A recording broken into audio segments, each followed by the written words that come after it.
Find somewhere comfortable tonight. Somewhere your body can be heavy and your mind can wander wherever it needs to go. You don't have to follow this closely. You don't have to remember any of it.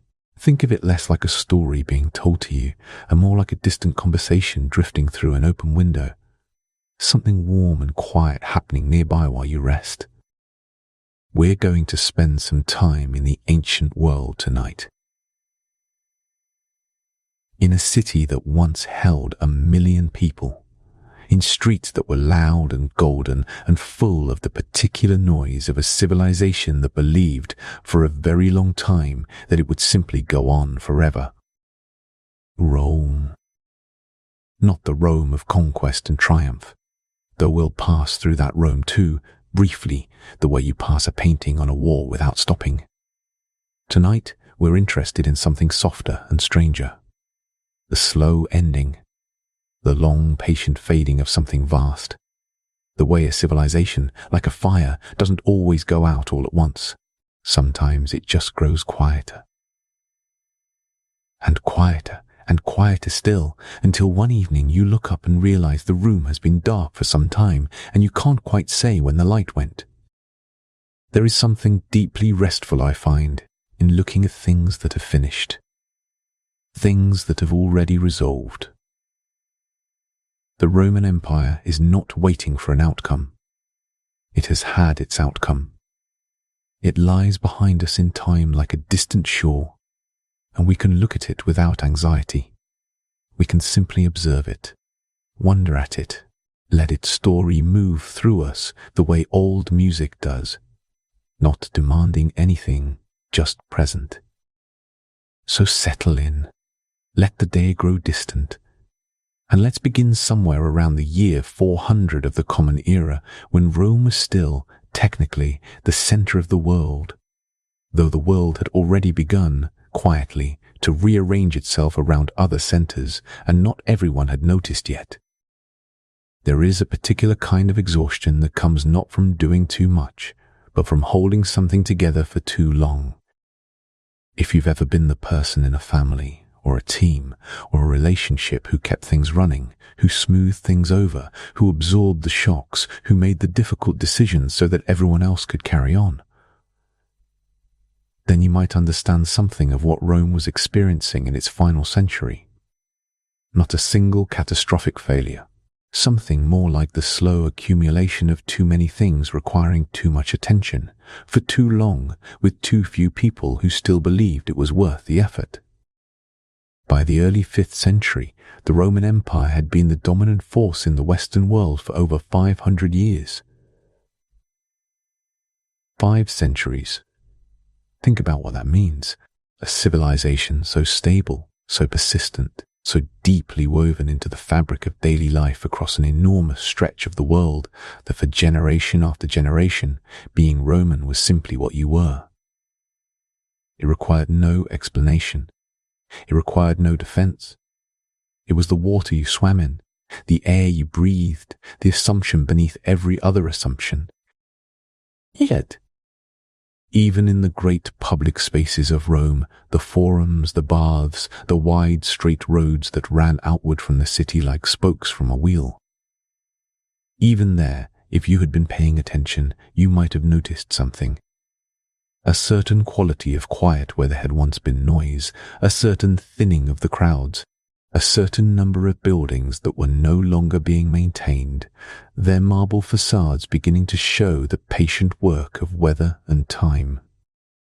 The empire, by this point, had already divided itself in two, the half that contained the city of Rome itself with all its history and all its weight. It is the West that concerns us tonight. The slow, gentle, almost philosophical ending of the Western Roman Empire.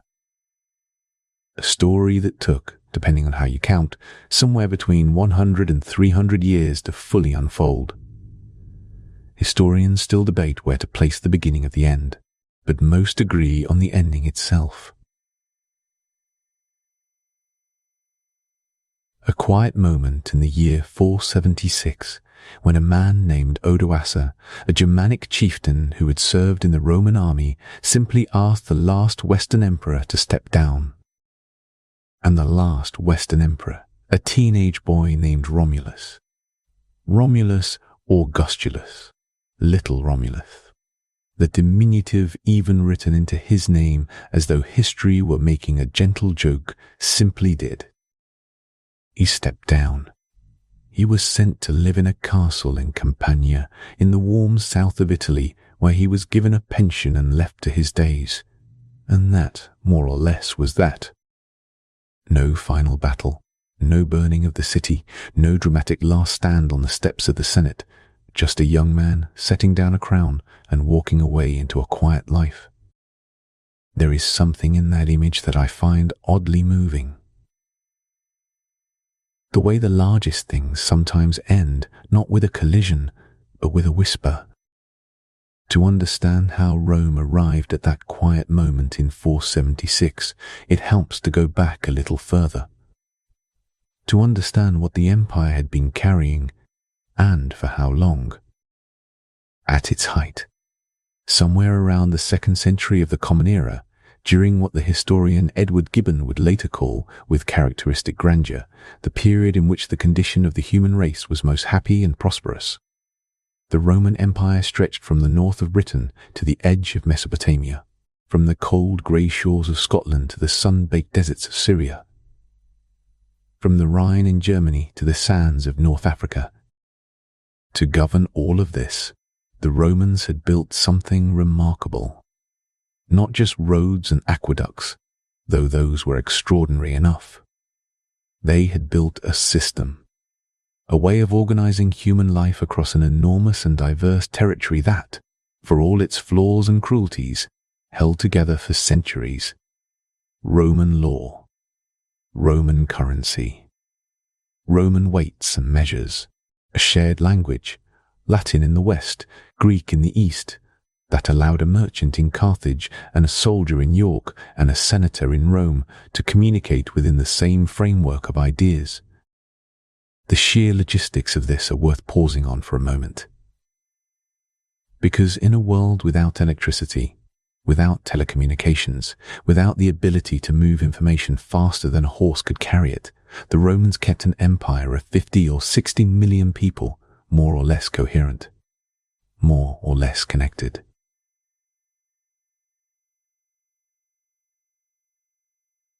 For 500 years. That is not a small thing.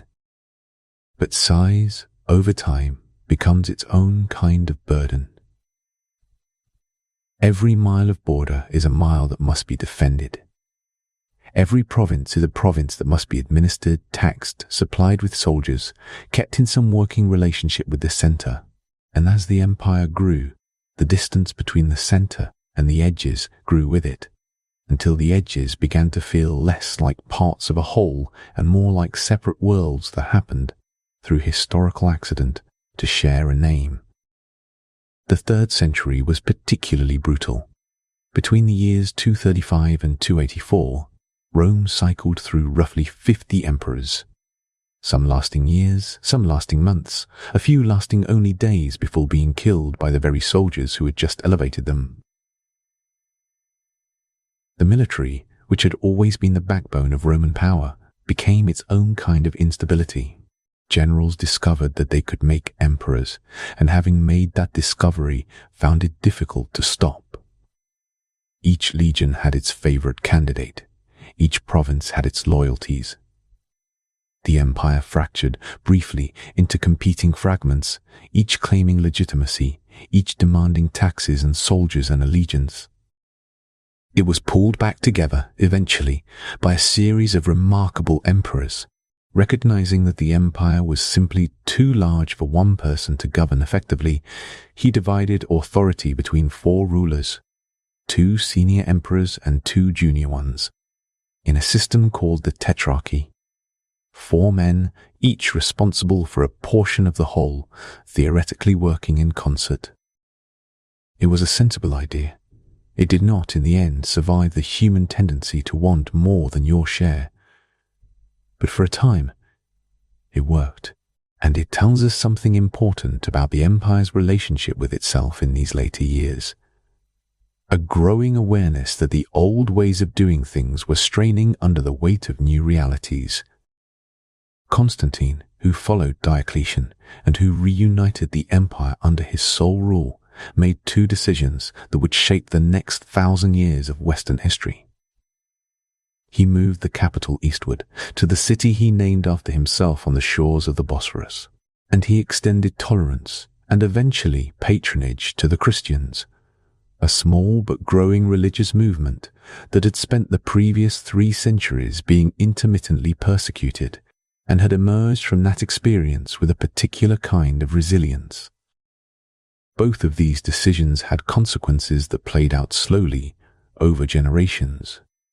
The shift of imperial attention and resources eastward meant that Rome itself, the ancient city on the Tiber, was no longer the center of gravity it had once been.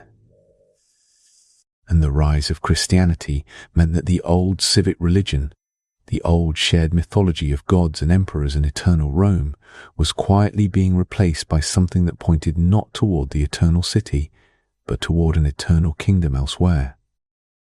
These were not causes of the fall exactly. History rarely works that cleanly. But they were part of the long, gradual rearrangement of where meaning lived and where power lived, and whether those two things were still pointing in the same direction. There is a word that Romans use for the people beyond their borders: barbarians. From the Greek, barbaros, meaning, roughly, those who speak in a strange tongue, those who say bar, bar, bar instead of words. It was not, as you might imagine, a term of great warmth or respect. But the people the Romans called barbarians were not, of course, simply noise. They were Goths and Vandals and Huns and Franks and Saxons and Alemanni, dozens of distinct peoples with their own histories, their own social structures, their own ideas about honor and loyalty and the proper way to live. Many of them had been in contact with Rome for generations. Many of them had served in Roman armies, had traded with Roman merchants, had absorbed Roman goods and Roman ideas and Roman ways of doing things. The relationship between Rome and the peoples at its borders was never simply one of civilization against chaos. It was more complicated and more human than that. A long, tangled negotiation between peoples who needed each other in various ways and feared each other in various others. For most of the empire's history, the borders had held. The Rhine and the Danube formed natural barriers in the north, and while there were always incursions and raids and occasional larger conflicts, the general pattern was one of Roman dominance. The legions were better trained, better equipped, better supplied than anything the peoples beyond the borders could put in the field. And the Romans were skilled at the particular art of absorbing threats, incorporating defeated enemies into the army, offering citizenship and opportunity to those who would come inside the system rather than press against it from without. But in the late 4th century, something changed. Something that began not in Rome or even in the Germanic forest to the north, but somewhere out on the vast wind-swept grasslands of Central Asia. The Huns arrived.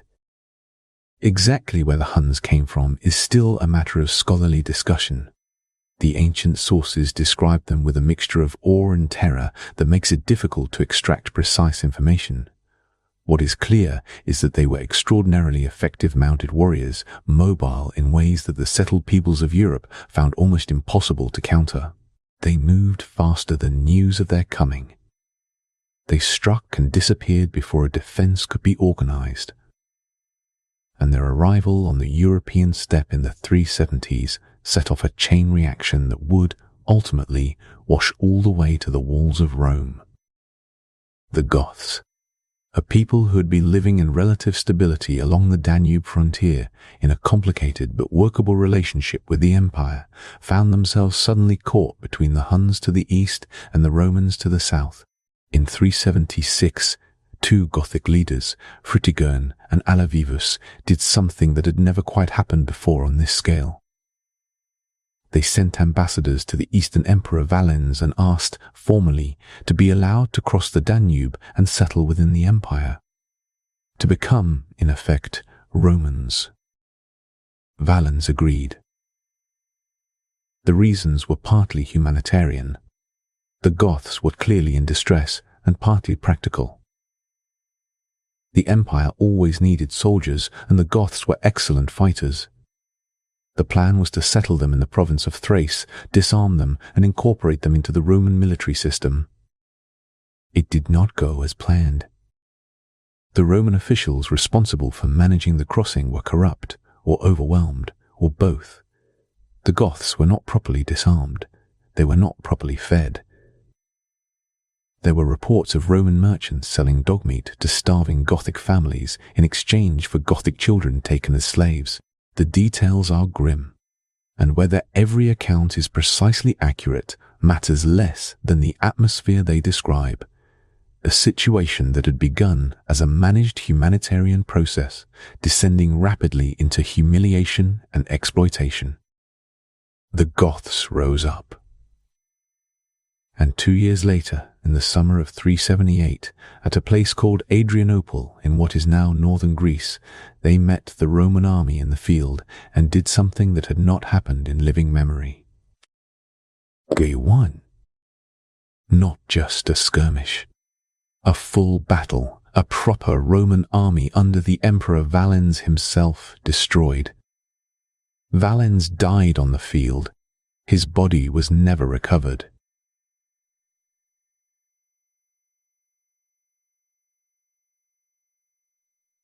Two-thirds of the Eastern Roman army was gone in a single afternoon. Adrianople was not the end of the Roman Empire.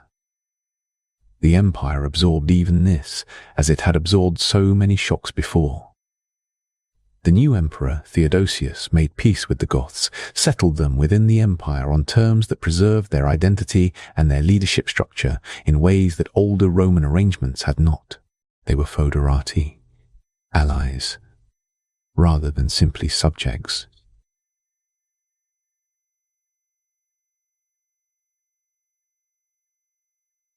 It was a new kind of relationship, and it worked more or less for a generation.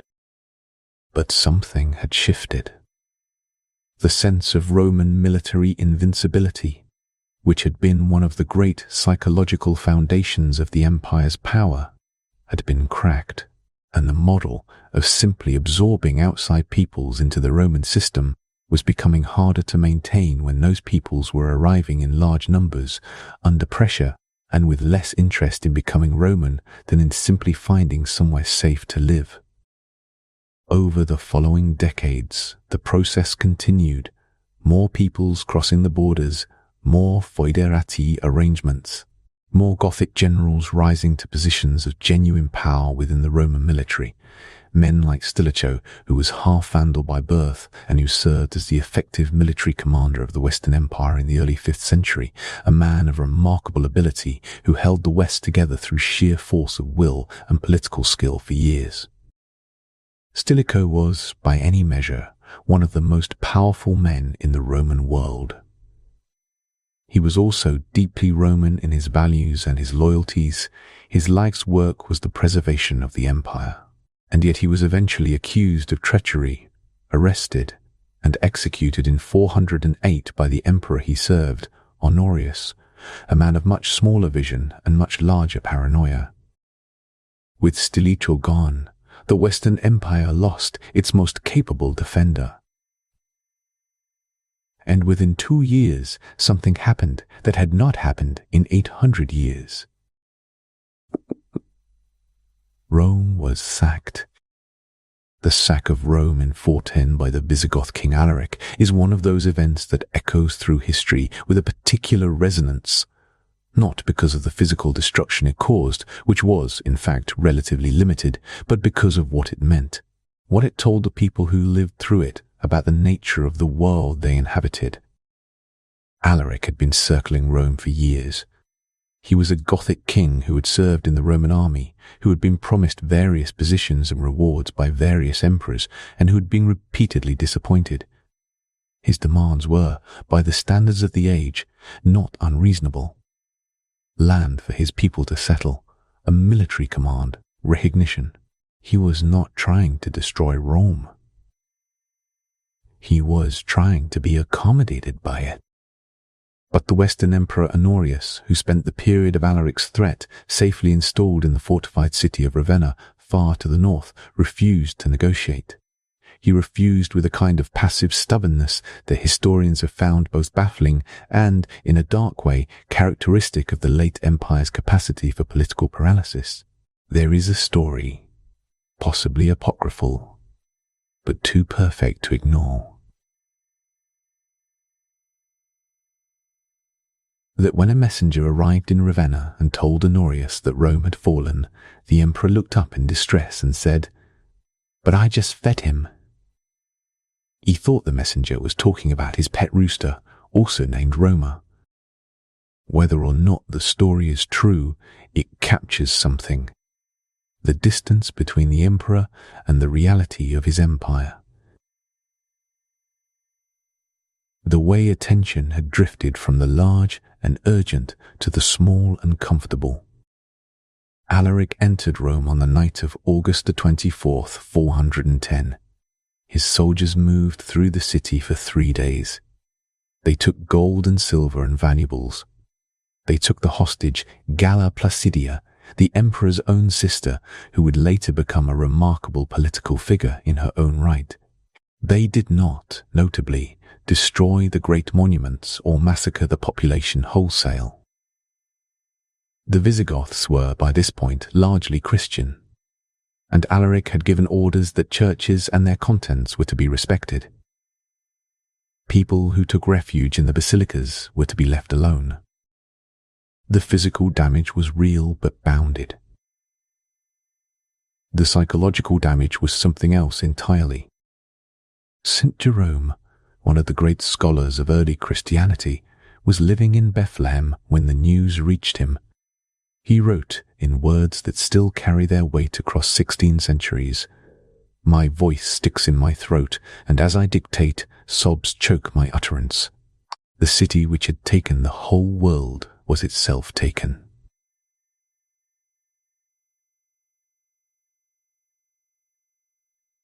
Augustine of Hippo in North Africa was moved to write,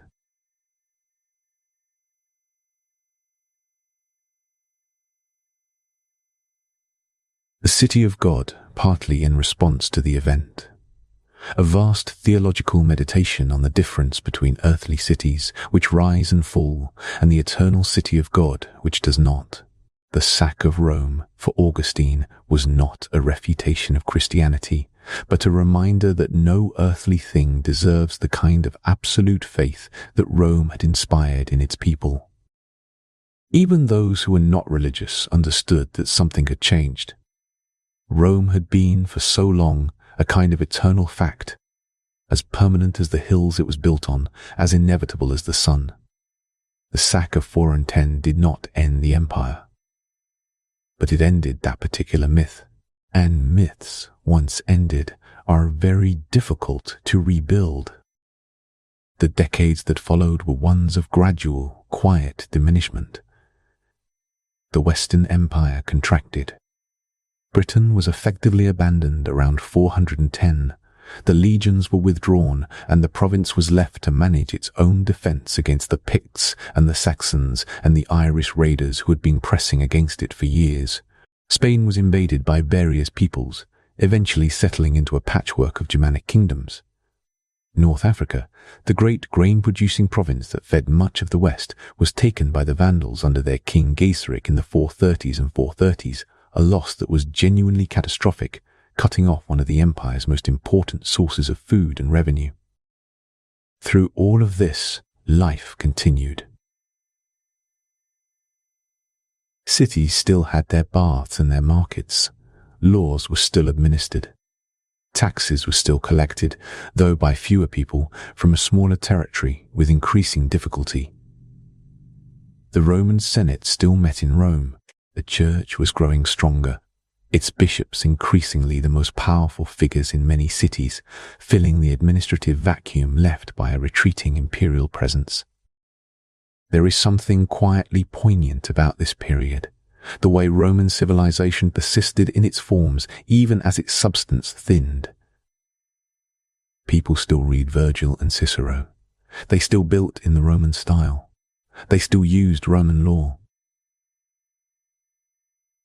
The shape of Rome was still there, even as the force that had given it shape was slowly withdrawing. The final decades of the Western Roman Empire have a quality that is almost dreamlike in its strangeness.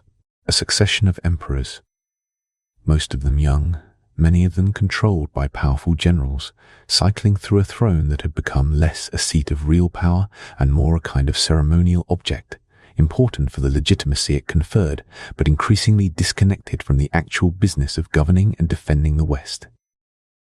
Honorius died in 423, after a reign of nearly 30 years that was, in the judgment of most historians, one of the least distinguished in Roman history. He was followed by a series of emperors whose names are mostly forgotten now.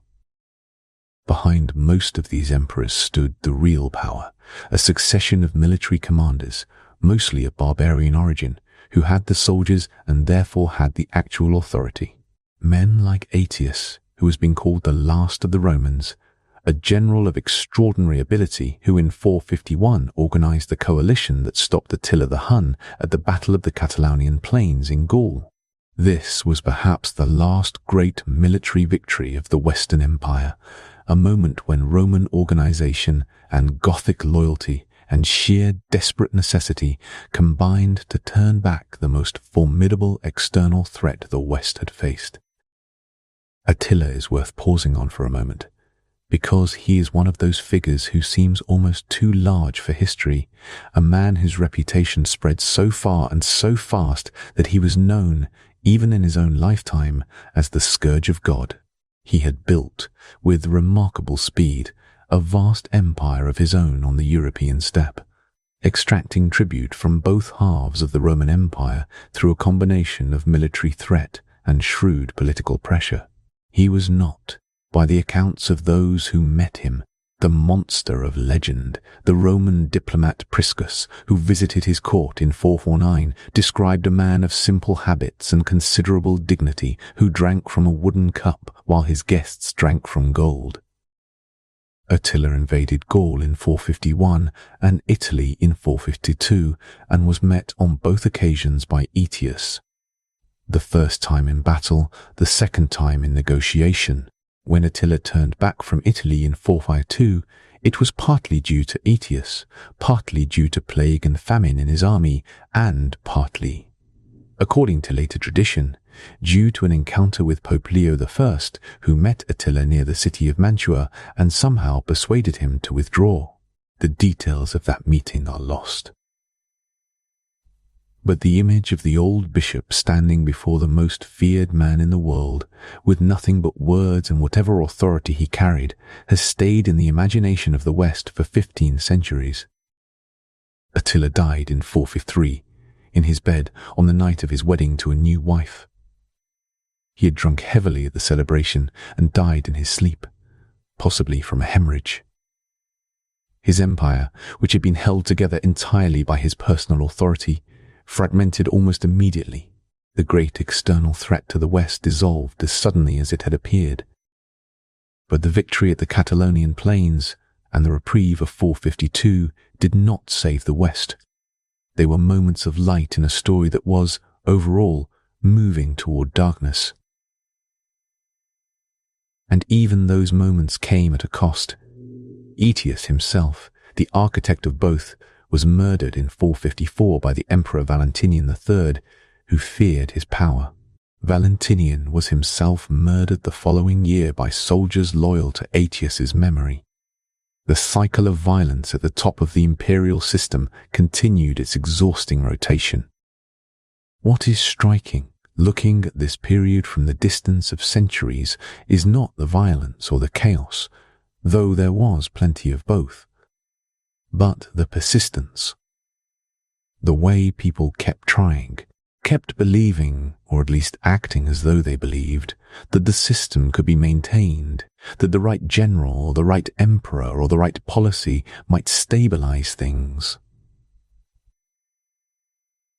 The Roman identity, the Roman idea, had such deep roots that even as the practical reality of Roman power faded, the aspiration to it remained.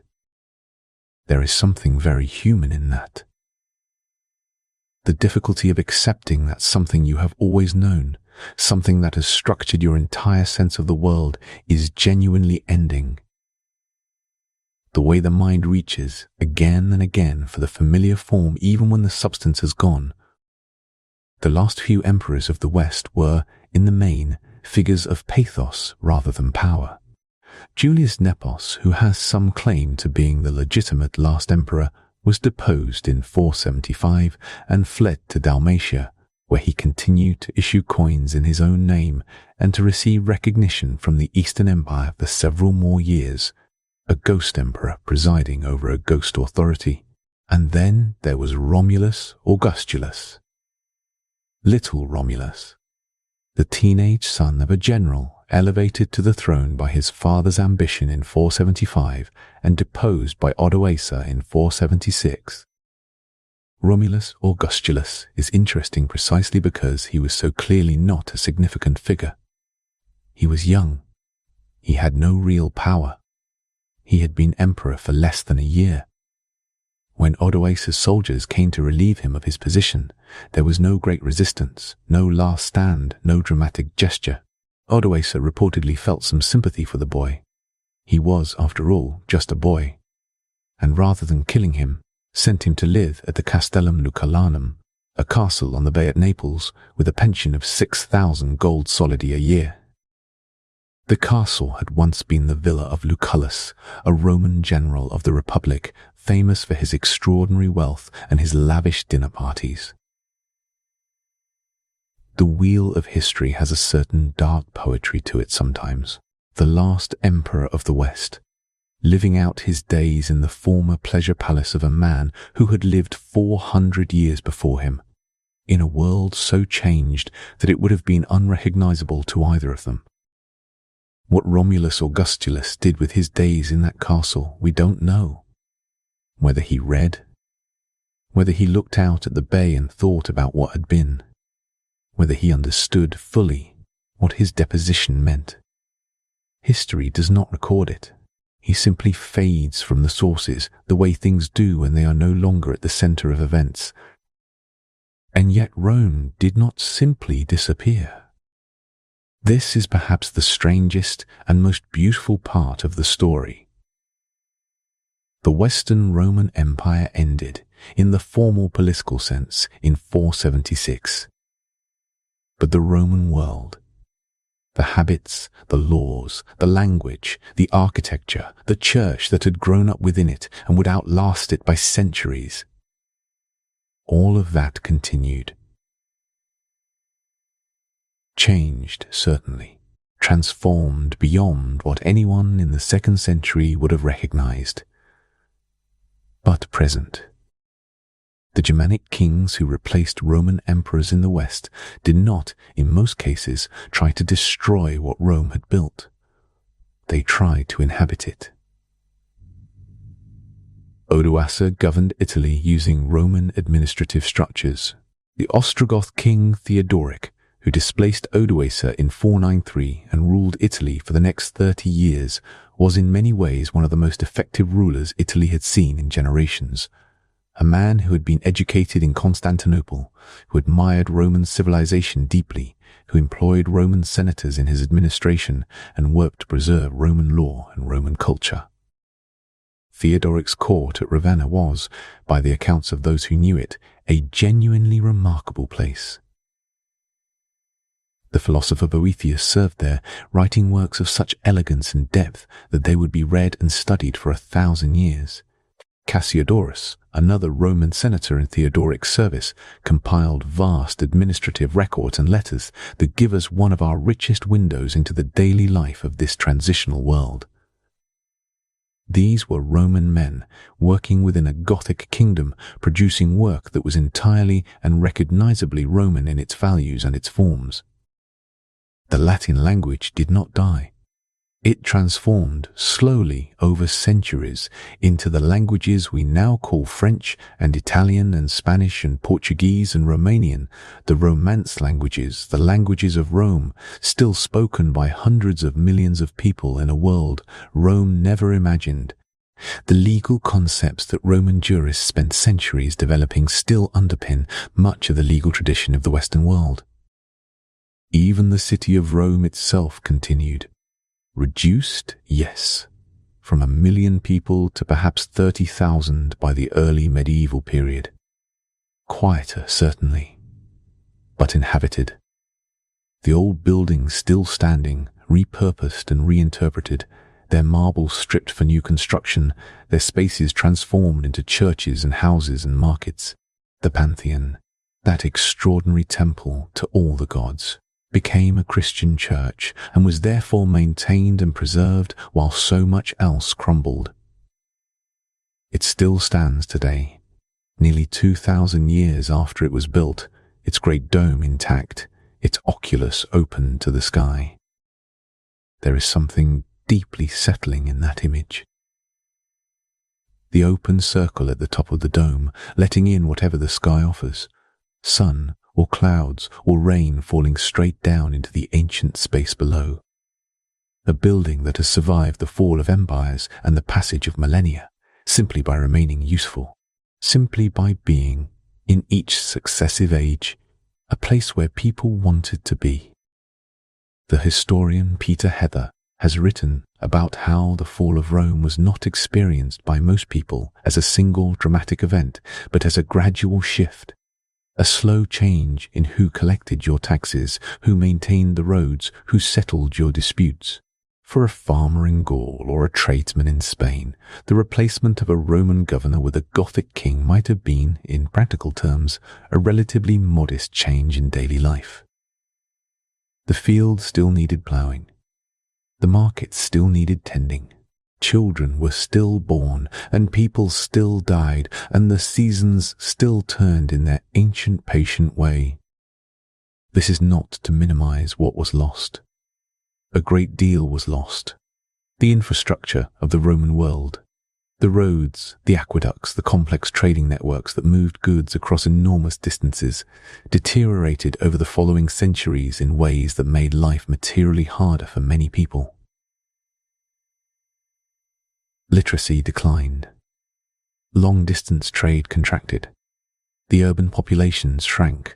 The complex, interconnected world that Rome had maintained for centuries simplified. And that simplification came at a cost. But the world did not end. Life went on. The people who had been Romans became, slowly and without any single moment of transformation, the ancestors of medieval Europeans. They carried with them, in their laws and their language and their faith and their habits of mind, more of Rome than they perhaps knew. There is something almost like comfort in that. The way things that seem to end do not always end completely. The way the forms of a civilization can persist long after the civilization itself has formally concluded. The way a melody can stay in your mind long after the music has stopped. The last emperor set down his crown and walked out into the warm Italian evening. The Bay of Naples was still there. The stars were still there. The ancient hills of the peninsula were still there, as they had been before Rome, and as they would be long after. Whatever Rome had been, all that ambition, all that order, all that beauty and cruelty and extraordinary human effort, it did not vanish. It settled. Like sediment in still water, it slowly found its way to the ground and became the ground that everything else was built upon. History, at this distance, is just a story. A long, quiet story about people trying to hold things together and eventually letting them go. And now the story is told, and the night is here. And you are somewhere soft and still. Let it all drift back now. The emperors, the generals, the great city on the Tiber. Let them return to the ancient dark where they have been waiting patiently all this time. Sleep well. It is worth sitting for a moment with what daily life inside that vast system actually felt like. Not for the senators or the generals, but for the ordinary person. A baker in Lugdunum, which we now call Lyon. A dye worker in Carthage. A shepherd in the hills above Athens. For these people, the empire was not an abstraction. It was the road outside their door, maintained by Roman engineers and repaired by Roman labor. It was the coins in their purse, stamped with the face of an emperor they would never meet, but whose authority guaranteed that the coin would be accepted in the next town, and the town after that, and the town 1,000 miles away. It was the legal system that, for all its imperfections, gave them some recourse if a neighbor cheated them or a landlord wronged them. It was the remarkable fact that a person could, in theory, travel from one end of the empire to the other without crossing a border, without changing currency, without needing to explain themselves to a foreign authority. The Roman road system alone is worth pausing on. At its peak, the empire had laid down roughly 85,000 kilometers of paved roads, a network so well engineered that significant portions of it are still visible today, and in some places still in use beneath later surfaces. These roads were not built for pleasure. They were built so that armies could move quickly and supplies could follow. But their effect on ordinary life was transformative. Markets grew up at crossroads. Towns developed along the routes. The movement of goods and ideas and people that the roads enabled was one of the great engines of Roman prosperity. When that network began to deteriorate in the later centuries, it did not deteriorate all at once. It thinned gradually, the way a garden does when the gardener stops coming.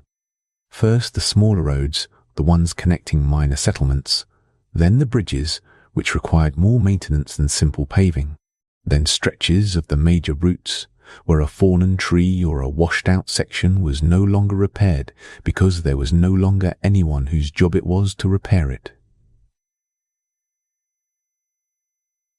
Travel became slower. Trade became more local. The world, in a very practical sense, became smaller. This is the kind of change that is almost impossible to see while it is happening. No single morning arrives when the roads are noticeably worse than the morning before. It is only when you try to make a journey you once made easily and find it harder than you remember that the change becomes real. The Romans of the late empire were living inside a very slow transformation, and most of them, most of the time, were simply living their lives. The story of the Huns pressing the Goths toward the Roman border is, in miniature, a story about how pressure travels through systems. The Huns did not intend to bring down the Western Roman Empire. They were doing what they had always done, moving, raiding, dominating the peoples around them. But the shock of their arrival set off a chain of displacements that rippled westward and southward for decades. There is a Roman writer named Ammianus Marcellinus who was alive during the arrival of the Huns and who described them with a vividness that still carries its energy across 16 centuries. He writes of people who seemed to live on horseback, who ate and slept and conducted their business in the saddle, who were so accustomed to riding that they moved awkwardly on foot. He writes of their speed and their ferocity and the terror they inspired in peoples who had never encountered anything quite like them. Ammianus was a soldier himself, a practical man not given to easy exaggeration, and the awe in his description is genuine. What the arrival of the Huns created along the eastern edges of the Roman world was a kind of pressure wave. The Goths moved because they had to. The peoples west of the Goths moved because the Goths were moving toward them. The Roman system which had managed its borders through a combination of military force and negotiated accommodation, suddenly found itself dealing with a scale of population movement that its existing frameworks had not been designed to handle. This is a pattern that historians have noticed in many large-scale historical transitions. The way a distant event, seemingly unconnected to a particular civilization, can set in motion a sequence of consequences that arrives, transformed and multiplied at a place and time no one could have predicted. The butterfly and the storm expressed in the lives of millions of people. The Roman response to this pressure was, in many ways, admirable.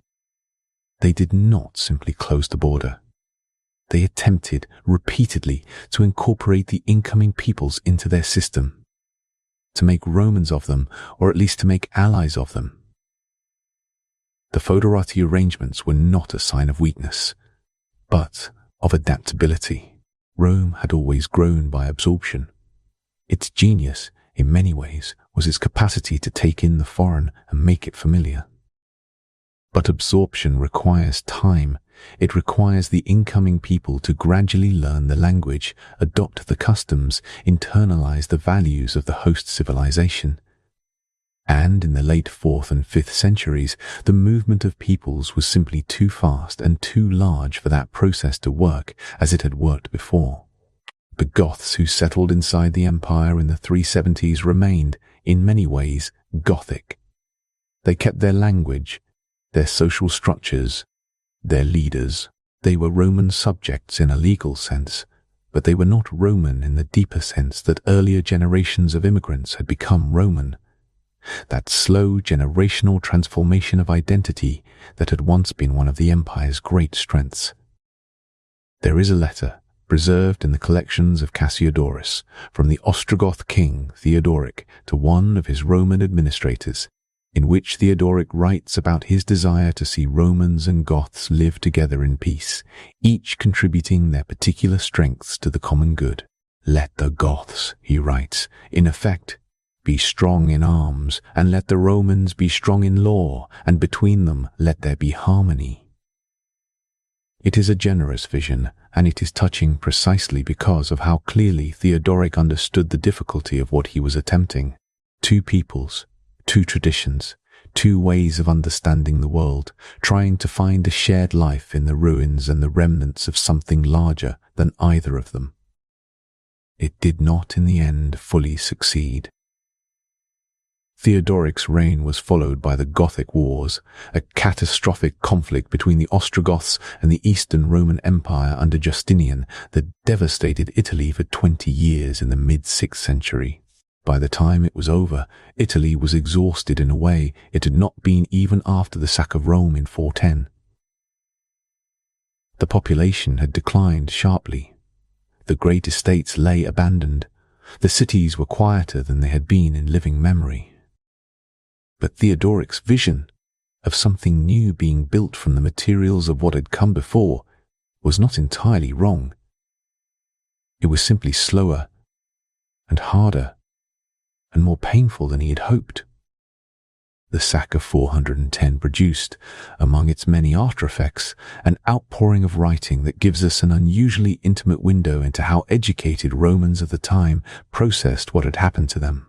It is one of the great gifts of historical catastrophe. The way it causes people to reach for language, to try to make sense of things in words, and in doing so to leave behind records of an inner life that more stable times might never have produced. Rutilius Nematianus was a Roman aristocrat who had served as a government official in Rome and who, in 416, made a journey by sea back to his family estates in Gaul. He wrote a long poem about that journey, one of the last surviving examples of classical Latin poetry. That is remarkable for its mixture of grief and defiance. He writes about leaving Rome with a sorrow that is almost physical. He calls Rome his true home, the city that is mother to all nations, that has made one city of what was once a world. And yet he is leaving. His estates in Gaul need him. The practical necessities of life have overridden the pull of the eternal city. There is a passage in Rutilius's poem where he describes sailing past the ruins of Etruscan towns along the coast, towns that had been great before Rome was great and that had fallen silent centuries ago. He looks at them with a melancholy that is clearly about more than the Etruscans. He is seeing in those ancient ruins a mirror, a reminder that greatness is not permanent, that the silence that has settled over these forgotten towns might one day settle over Rome itself. He does not quite say this. He pulls back from the thought. He writes instead about Rome's eternal quality, her capacity for renewal. But the thought is there, just beneath the surface of the poem, like something moving in deep water. Alongside the literary responses to Rome's difficulties, there were more practical ones. The Church, which had been growing in organizational strength throughout the 4th century, increasingly stepped into roles that the imperial government was no longer filling effectively. Bishops became, in many cities, the most important local authorities. Not just in spiritual matters, but in the practical business of feeding the poor, settling disputes, maintaining order. The great Bishop of Milan, Ambrose, had famously forced the Emperor Theodosius to do public penance for a massacre he had ordered, an extraordinary assertion of ecclesiastical authority over imperial power that would have been unthinkable 2 centuries earlier. This shift of authority toward the Church was not a conspiracy or a plan. It was a practical response to a vacuum. When the imperial machinery worked, the Church supplemented it. When the imperial machinery faltered, the Church filled in. And in doing so, the Church acquired habits of administration and governance that would serve it and the civilization it helped to shape for centuries after the empire itself was gone. There is something quietly remarkable about this process. It preserved Roman legal concepts in its own canon law. It maintained the habit of literacy in its monasteries when literacy was becoming rare outside them. The monks who copied manuscripts in cold scriptoria across Ireland and England and the continent were not thinking of themselves as the preservers of Roman civilization. They were doing their religious duty, but the effect was the same. The Book of Kells, that extraordinary illuminated manuscript produced by Irish monks around the year 800, is in many ways a document of Roman survival. The Latin text of the Gospels, preserved and glorified by people living on an island that Roman legions had never reached, in a tradition of Christian learning that traced its roots back through the centuries to the empire that had once presided over so much of the world. Rome, in this sense, never quite ended. It kept finding new forms. There is a particular quality to the light in Rome in the late afternoon of an autumn day. The sun comes at a low angle and it catches the old stone, the warm, honey-coloured travertine, the darker tufa, the brick that has been there for 2,000 years, and it makes the city glow from within as if the stones themselves are remembering the warmth they absorbed in summer and are slowly releasing it back into the cooling air. People who visit Rome often describe a feeling that is difficult to name precisely. Not quite sadness, not quite joy. Something in between. An awareness of depth, of all the layers of time pressing gently upward through the pavement beneath your feet. The city has been built and rebuilt and built again so many times that the present sits only lightly on the surface of an enormous past. You step into a church and find Roman columns incorporated into its walls. You walk down a street and notice, beneath your feet, the worn stones of a Roman road still doing their patient work after 20 centuries. The historian Mary Beard, who has spent much of her career thinking and writing about Rome, has described the experience of studying the ancient city as one of constant surprise at how present it still is. How the questions the Romans asked about power and governance and the nature of civic life are still, in their essentials, the questions we are asking. how a civilization that formally ended 1500 years ago continues to shape the ways we think about law, about public space, about the relationship between the individual and the state. This persistence is not accidental. Rome was, in many ways, a civilization that thought very carefully about how to make itself last. They built in stone because stone lasts. They codified their laws because written laws outlive the people who made them. They told their history and retold it in poetry and in prose and in the carvings on their monuments, because they understood that a civilization whose stories are kept alive is a civilization that, in some sense, continues. There is a phrase in Latin that appears in various forms across Roman literature: Roma aeterna. Eternal Rome. It was not simply a boast, it was a hope and a prayer and a way of holding the world together. If Rome is eternal, then the world has a center. If the center holds, then the darkness at the edges need not be feared.